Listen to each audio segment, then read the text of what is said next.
BJP प्रत्याशी doctor Arvind Sharma का किसान संगठनों के लोगों ने किया विरोध।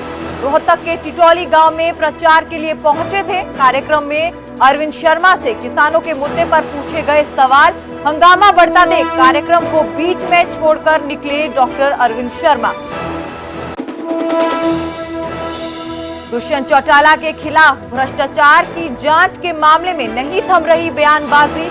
अब अजय चौटाला ने पूर्व सीएम पर किया वार। कहा, किस हैसियत से जांच की बात कर रहे हैं मनोहर लाल, अब मेरी तरह है एक आम मतदाता। सीएम नायब सैनी से मुलाकात के बाद बोले कुलदीप बिश्नोई, नाराजगी नहीं है, अफवाह ना फैलाई जाए। कांग्रेस पर भी बिश्नोई ने किया जुबानी हमला। कांग्रेस खत्म हो चुकी है, इस बार सभी उम्मीदवार हारेंगे। अमृतधारी सिख विद्यार्थियों की फीस होगी माफ। हरियाणा सिख गुरुद्वारा प्रबंधन कमेटी के प्रधान भूपेंद्र सिंह असद ने किया बड़ा ऐलान। वर्तमान में प्रदेश के 2 कॉलेज और 3 स्कूलों का संचालन करती है HSJMC। पीएम मोदी ने फिर किया कांग्रेस पर मंगलसूत्र वाला हमला। कहा, मां बहनें अपना सिर मुंडवा लेंगी लेकिन अपना मंगलसूत्र नहीं देगी। इंडी गठबंधन तुष्टीकरण की राजनीति में लगा हुआ है। पीएम मोदी और राहुल गांधी की बयानबाजी पर चुनाव आयोग ने लिया संज्ञान। बीजेपी और कांग्रेस अध्यक्ष से मांगा जवाब। 29 अप्रैल सुबह 11 बजे तक देना होगा स्पष्टीकरण। आम आदमी पार्टी ने जेल का जवाब वोट से कैंपेन सॉन्ग लॉन्च किया। गाने में केजरीवाल की गिरफ्तारी का भी जिक्र। गाना लॉन्च के दौरान मंच पर केजरीवाल की कुर्सी रखी गई खाली। यूपी में अपने गढ़ को दोबारा हासिल करने की तैयारी में गांधी परिवार। अमेठी से राहुल और रायबरेली से प्रियंका गांधी के चुनाव लड़ने की अटकलें। वायनाड में वोटिंग के बाद कांग्रेस कल कर सकती है ऐलान।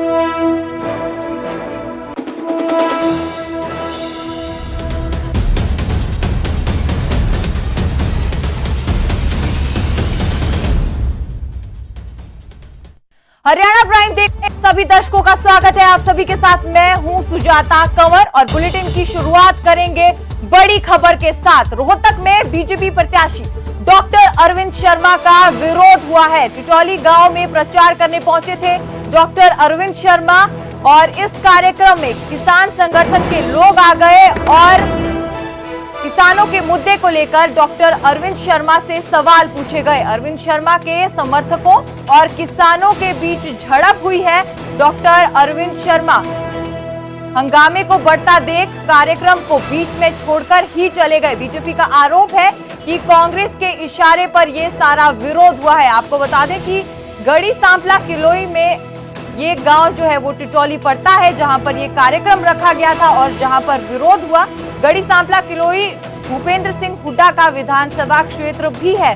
तो बीजेपी लगातार आरोप लगा रही है कि कांग्रेस के कहने पर ही ये सारा जो है विरोध हो रहा है। एक बार फिर डॉक्टर अरविंद शर्मा का विरोध हुआ है। कार्यक्रम में किसान संगठन के लोग पहुंच गए जिन्होंने किसानों के मुद्दे को लेकर अरविंद शर्मा से सवाल पूछे हैं।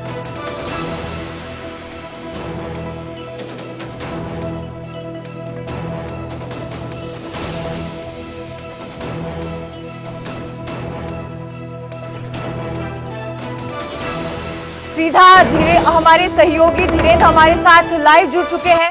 धीरेन्द्र, आपसे पूछना चाहेंगे कि क्या कुछ ये पूरा मामला था और अब माहौल कैसा है? देखिए, आज डॉक्टर अरविंद शर्मा जो भारतीय जनता पार्टी के उम्मीदवार हैं रोहतक से, वो अपने चुनाव प्रचार अभियान के तहत गढ़ी सांपला किलोई पहुंचे थे और ये दूसरा ही गांव था टिटौली जहां पर ये हंगामा हुआ। हालांकि किसान जो संगठन के लोग हैं उनका ये कहना है कि वो अरविंद शर्मा से सवाल पूछने के लिए गए थे कि जब किसान आंदोलन हुआ था उस वक्त उन्होंने किसानों की कोई तरफदारी नहीं की। अगर संसद में कोई सवाल उठाते तो हो सकता था सरकार के कानों में ये बात गूंजती, लेकिन अरविंद शर्मा दिखाई नहीं दिए। कोविड की बात भी इन्होंने की और साथ साथ ये भी पूछा कि एमएसपी पर अपना स्टैंड भी बताए। लेकिन इस दरमियान जो बीजेपी के वर्कर थे उनकी और जो किसान थे उनके बीच में कुछ कहासुनी हुई और उसके बाद माहौल इतना बिगड़ा कि एक दूसरे पर आरोप प्रत्यारोप लगाने लगे और जो अरविंद शर्मा है, जो प्रत्याशी है, उसको बीच में ही कार्यक्रम को छोड़कर जाना पड़ा। उसके बाद कार्यक्रम से जाने के बाद ग्रामीणों के बीच झगड़ा भी हुआ और जो झगड़ा मारपीट तक पहुंच गया। तो कुल मिला के कहा जा सकता है कि हरियाणा के अंदर खासतौर से रोहतक की अगर बात करें तो रोहतक में भारतीय जनता पार्टी के उम्मीदवार का ये तीसरी बार विरोध प्रदर्शन हुआ। इससे पहले उनका कोसली में भी विरोध हुआ था, महम में भी विरोध हुआ था और अब गढ़ी सापला किलोई के गांव में विरोध हुआ। लेकिन अपने विरोध को लेकर धीरेन्द्र, उनका बयान भी सामने आया था। उन्होंने सीधा सीधा कांग्रेस पे आरोप लगाया था कि कांग्रेस के आदमी हैं जो ये पूरा का पूरा विरोध कर रहे हैं। इस बात में कितनी सच्चाई है? देखिए, जहां तक बात है रोहतक की बात हम करें, रोहतक लोकसभा की बात करें, यहाँ पर निश्चित तौर पर कांग्रेस के वर्कर बहुत बड़ी तादाद में है और काफी गढ़ भी है भूपेंद्र सिंह हुड्डा का। अगर किलोई की बात करें तो यहाँ से दीपेंद्र सिंह हुड्डा भी चुनाव जीते थे और भूपेंद्र सिंह हुड्डा भी चुनाव जीते थे। तो जाहिर तौर पर शक उन्हीं की तरफ जाएगा कि कहीं न कहीं कांग्रेस के कहने पर ये विरोध किया गया है। और आज भी हंगामे की वजह भी यही बनी कि जब अरविंद शर्मा के समर्थकों ने ये कहा कि कहीं न कहीं कांग्रेस के लोग किसान बनकर यहाँ पर विरोध करने के लिए पहुंचे हैं। इसी बात को लेकर ज्यादा हंगामा हुआ कि किसान अपनी बात जो प्रत्याशी हैं उनसे करने नहीं आ सकते, उनके ऊपर आरोप लगाए जा रहे हैं कि वो कहीं न कहीं कांग्रेस की तरफ से भेजे गए हैं। इस बात को लेकर ज्यादा हंगामा हुआ। जी शुक्रिया ज्यादा जानकारी के लिए धीरेन्द्र। तो आपको बता दें कि एक बार फिर डॉक्टर अरविंद शर्मा का विरोध हुआ है। रोहतक में लगातार डॉक्टर अरविंद शर्मा का विरोध किया जा रहा था और वो अपने प्रचार के लिए टिटौली गांव पहुंचे थे, जहां किसान संगठनों के कुछ लोगों ने आकर उनसे किसानों के मुद्दों पर सवाल पूछे और इसी दौरान समर्थकों और किसानों के बीच जो है झड़प हो गई। हंगामा बढ़ता देख डॉक्टर अरविंद शर्मा कार्यक्रम को बीच में छोड़कर ही वहां से चले गए।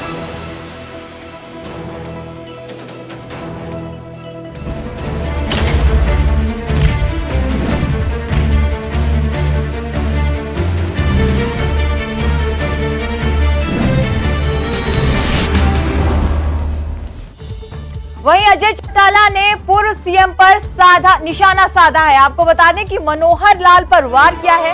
दुष्यंत चौटाला पर भ्रष्टाचार की जांच मामले को लेकर अजय चौटाला ने सब कुछ बातें कही। उन्होंने कहा कि किस हैसियत से जांच की बात जो है वो पूर्व सीएम मनोहर लाल कर रहे हैं। अजय चौटाला ने ये भी कहा कि जांच का काम जो है वो सीएम करवाता है। अजय चौटाला ने मनोहर लाल पर यह कहा कि वो अब मेरी तरह आम मतदाता है और जिस जांच की वो बात कर रहे हैं उस वक्त वो ही मुखिया थे। तो जो बयानबाजी है दुष्यंत चौटाला को लेकर वो थम नहीं रही है, लगातार वार पलटवार किए जा रहे हैं। तो अब अजय चौटाला ने पूर्व सीएम मनोहर लाल पर निशाना साधा है और कहा है कि किस हैसियत से वो इस पूरी जांच की बात कर रहे हैं। वो मेरी तरह आम मतदाता है और जिस मामले की जांच की बात हो रही है उस वक्त मुखिया जो थे वो मनोहर लाल थे।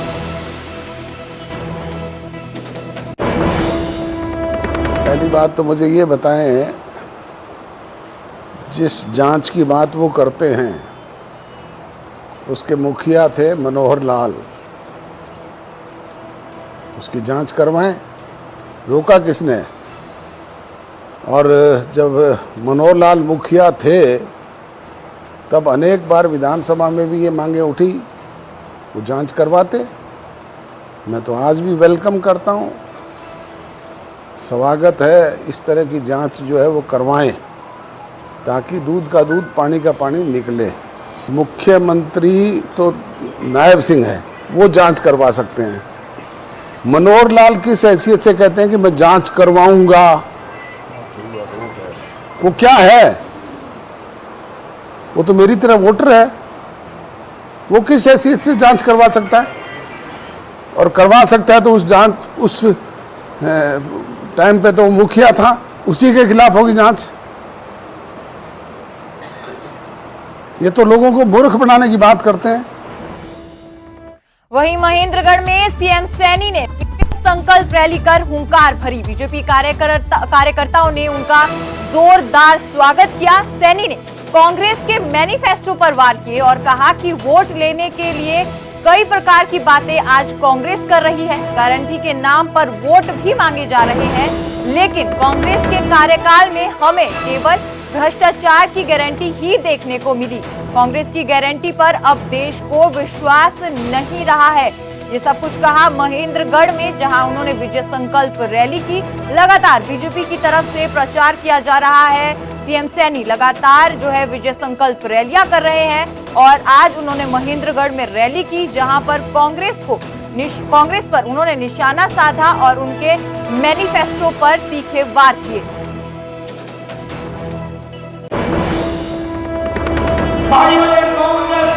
इंडी गठबंधन के लोग अगर आज अपना मैनिफेस्टो भी निकालते हैं, ये राहुल गांधी दिल्ली में बैठ करके आयोग प्रेस के माध्यम से बोलता है कि हम न्याय देंगे।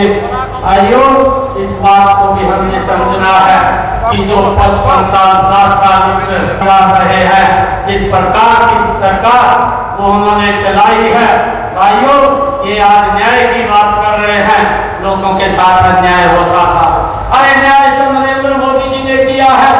आयोग हम सब जानते हैं, नरेंद्र मोदी जी ने देश के अंदर 4 करोड़ लोगों को आयोग प्रधानमंत्री आवास योजना के तहत मकान बना करके चांदी सौंपने का काम किया है। इन्होंने तो खाली उनसे बातें करने का ही काम किया है, लोगों के साथ अन्याय था। मुझे इस बात को बताते हुए ये महेंद्रगढ़ की सरदारी में भाइयों ये गर्व हो रहा कि जो लोग ये बात बोलते हैं कि हम न्याय करेंगे, भाइयों आपकी सरकार के अंदर देश के हमारे नौजवान साथियों के साथ, देश के साथ भी अन्याय होता था। इस बात को हमारे देश के लोग नहीं भूले हैं। भाइयों कांग्रेस इंडी गठबंधन के लोग अगर आज अपना मैनिफेस्टो भी निकालते हैं, ये राहुल गांधी दिल्ली में बैठ करके आयोग प्रेस के माध्यम से बोलता है कि हम न्याय देंगे। आयोग इस बात को भी। नायब सैनी ने पूर्व सांसद कुलदीप बिश्नोई से दिल्ली में उनके आवास पर जाकर मुलाकात की। खबरें आ रही थी कि हिसार में रणजीत सिंह चौटाला को उम्मीदवार बनाए जाने से कुलदीप बिश्नोई खफा है, लेकिन बैठक के बाद कुलदीप बिश्नोई ने ऐसी सभी खबरों को विराम लगाते हुए कहा कि उनकी कोई नाराजगी नहीं है और नाराजगी की कोई अफवाहें भी ना फैलाई जाए। वहीं उन्होंने जानकारी दी कि 29 तारीख की रैली में कुलदीप बिश्नोई और भव्य बिश्नोई मौजूद रहेंगे। इस मौके पर कुलदीप बिश्नोई ने कांग्रेस पर भी वार किया और कहा कि कांग्रेस पार्टी पूरी तरह खत्म हो चुकी है और इस बार के चुनाव में कांग्रेस के सभी प्रत्याशी हारेंगे।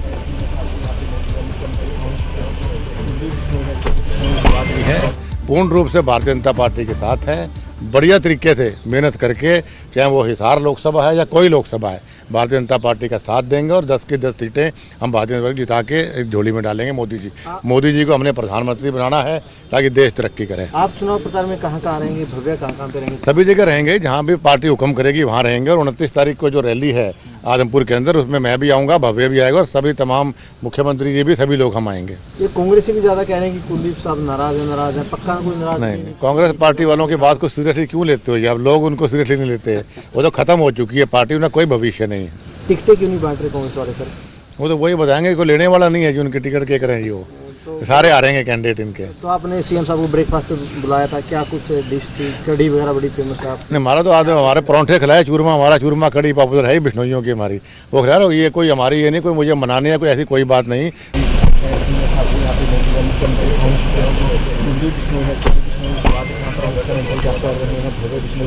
जो विधायक है वो यहाँ पे मौजूद है।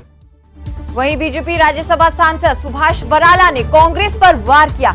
प्रत्याशियों की सूची देरी से आने को लेकर उन्होंने कांग्रेस पर वार किया और कहा कि कांग्रेस पार्टी डरी और सहमी हुई है। कांग्रेस इस वक्त कोई भी निर्णय नहीं ले पा रही है। गुटबाजी को लेकर भी उन्होंने कांग्रेस पर वार किया और कहा कि कांग्रेस में गुटबाजी चरम सीमा पर पहुंचने से कांग्रेस घबराई हुई है। वहीं सीएम और कुलदीप बिश्नोई की मुलाकात पर भी बराला ने बयान दिया और कहा कि रूठने और मनाने की कोई प्रक्रिया नहीं हुई है।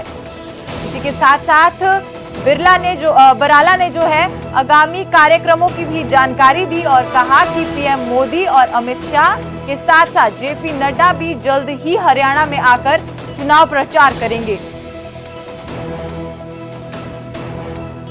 कारण से अपनी कैंडिडेट घोषित नहीं कर पा रही। कांग्रेस पार्टी बुरी तरह से डरी हुई, घबराई हुई और सहमी हुई है। कांग्रेस पार्टी आज अनिर्णय की स्थिति में है और ये संदेश पूरे देश में है और पूरे हरियाणा प्रदेश में संदेश है कांग्रेस के बारे में कि कांग्रेस पार्टी अपनी गुटबाजी और गुटबंदी की चरम सीमा पर पहुंचने के कारण से बड़ी घबराई हुई है और इसी कारण से अपने कैंडिडेट घोषित नहीं कर पा रही है। तो कुलदीप बिश्नोई बहुत वरिष्ठ नेता हैं, उनका एक लंबा अनुभव है। हाँ, समय समय पर मुख्यमंत्री जी की, अन्य नेताओं की, बड़े नेताओं के साथ मुलाकात होती रहती है, बातचीत होती रहती है। कुलदीप बिश्नोई जी ने डट कर के पहले भी पार्टी के लिए काम किया और भविष्य में भी करेंगे। ऐसी बैठ कर के योजना बनी है और उसमें मोदी जी, आदरणीय गृह मंत्री अमित शाह जी, आदरणीय जगत प्रकाश नड्डा जी, हमारे राष्ट्रीय अध्यक्ष, ऐसे तमाम नेताओं के कार्यक्रम भविष्य में हरियाणा में आपको देखने को मिलेंगे। कांग्रेस